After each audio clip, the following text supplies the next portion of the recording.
350 lagunetik gora bildu ziren atzo, Jaiak Koordinakundearen herri bazkarian. Kusinak Tripotzan taldeak prestatu zituen guztientzako indabak. Indarrak hartu ostean, talentua erakusteko garaia iritsi zen.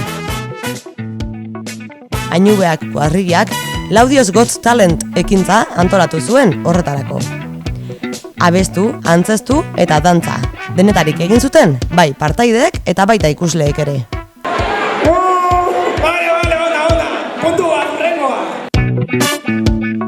Arratsaldean berriz, zezen-plazan elkartu zituen gazteak, zoroak taldeak, olatuak eta umorea ez ziren falta izan.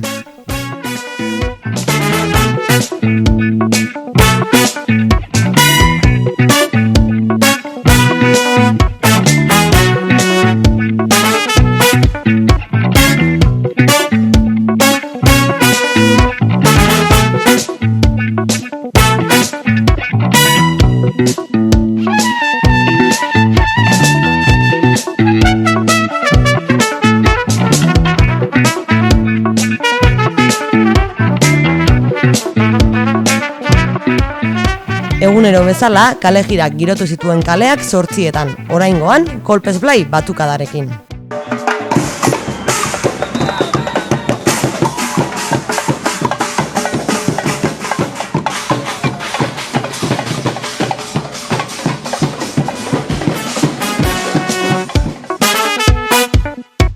Modu horretan, herrigunera barraiatu zen festa.